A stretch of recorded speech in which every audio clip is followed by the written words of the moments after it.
Ok, số sẽ đây này đó này vừa mới chụp nhưng mà thì bị channel video channel nó ngay này đó này cái này nhôm trong bằng hai prap cái lực lấy mới là mấy chạy chung từ đó này đó này tại mình chạy chung không lấy chưa subscribe chưa nhà ở đó là bây giờ làm chụp bao nhóm bà xin chụp picture ở video mới ní không lấy chui lại mà nè mùi phòng ấy ní cứ nhôm trong prap bị độ bia bật lấy từ sáp rồi có gmail rồi bao giờ nó trong Facebook của mọi cái khơi chẳng này đó này chẳng cam bia chiêu viên của mọi cái lùi lên Facebook bao giờ có ai về tổ tamលេខទូរស័ព្ទរបស់យើងដាក់ only me ឬក៏ public ទៅតាម Facebook របស់យើងដែរប៉ុន្តែបើសិនជាអ្នកទាំងអស់គ្នាចង់កំណត់មិនឲ្យអ្នកណាម្នាក់ឃើញនៅលេខទូរស័ព្ទឬក៏ Gmail របស់យើងដែលកំពុងភ្ជាប់ Facebook នោះអ្នកទាំងអស់គ្នាគ្រាន់តែចូលមកកាន់ Facebook មកអ្នកទាំងអស់គ្នាអូខេហើយបន្តមកទៀតយើងយកអាកន្លែង profile របស់យើងមកយើងយកកន្លែង profile របស់យើងទៀតហ្នឹងហើយអ្នកទាំងអស់គ្នាហើយបន្តមកទៀតយើងយកពាក្យថា edit public detail នឹងតែម្ដងហ្នឹងហើយអ្នកទាំងអស់គ្នាអញ្ចឹងយើងគ្រាន់តែអូសមកខាងក្រោមយើងយកពាក្យថា edit your about info តែម្ដងហ្នឹងហើយអ្នកទាំងអស់គ្នាអញ្ចឹងគឺយើងអូសមកខាងក្រោមនេះគឺជាលេខទូរស័ព្ទដែលខ្ញុំបានកំណត់ជា only me ហើយនឹង Gmail ដែលខ្ញុំបានកំណត់ជា only me តែម្ដងហ្នឹងហើយអ្នកទាំងអស់គ្នាអញ្ចឹងបើសិនជាអ្នកទាំងអស់គ្នាចូលមើលកន្លែងហ្នឹងហើយវាយើងអាចកែបានហ្នឹងហើយអ្នកទាំងអស់គ្នាយើងគ្រាន់តែចុចកន្លែងសញ្ញា big នេះមកហើយបន្តមកទៀតយកពាក្យថាខាងក្រោមនេះមកនេះអ្នកទាំងអស់គ្នាយើងអាច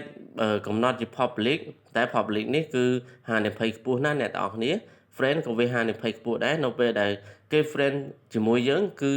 គេអាចឃើញលេខទូរស័ព្ទរបស់យើងលេខទូរស័ព្ទរបស់យើងឬក៏ Gmail របស់យើងតែម្ដងប៉ុន្តែអ្វីដែលខ្ញុំសំខាន់គឺ recommend ឲ្យអ្នកទាំងអស់គ្នាយកពាក្យថា only me តែម្ដងហើយបន្តមកទៀតយើងយកពាក្យថា save ហ្នឹងហើយអ្នកទាំងអស់គ្នាហើយអានេះគឺជាភាសាអង់គ្លេសបើសិនជាភាសាខ្មែរអ្នកនរគ្នាគ្រាន់តែ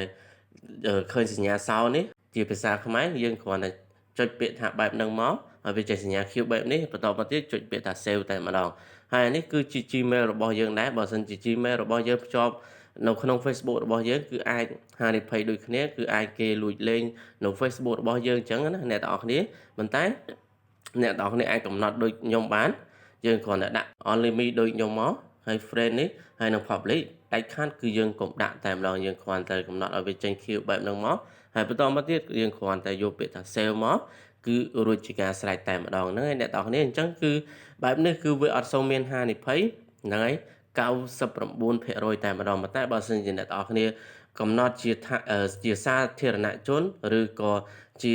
public គឺអ្នកទាំងអស់គ្នាមានហានិភ័យខ្ពស់តែម្ដងហ្នឹងហើយអ្នកទាំងអស់គ្នាអញ្ចឹងយើងគ្រាន់តែកំណត់ជា only me មកគឺរួចជាការស្រេចតែម្ដងហ្នឹងហើយអ្នកទាំងអស់គ្នាអញ្ចឹងការចែករំលែកខ្លីអត់មានច្រើនទេអ្នកទាំងអស់គ្នាសង្ឃឹមថាអ្នកទាំងអស់គ្នាយល់ហើយដាក់ only me ទាំងអស់គ្នាទៅលើលេខទូរស័ព្ទហើយនឹង Gmail របស់យើងឲ្យបានគ្រប់គ្នាជៀសវាងការគេ hack Facebook របស់យើងហ្នឹងហើយអ្នកទាំងអស់គ្នាអញ្ចឹងការចែករំលែកខ្លីមានតែប៉ុណ្ណឹងអរគុណដល់ការចូលរួមទស្សនាជួបគ្នានៅវីដេអូក្រោយអូខេបាយបាយ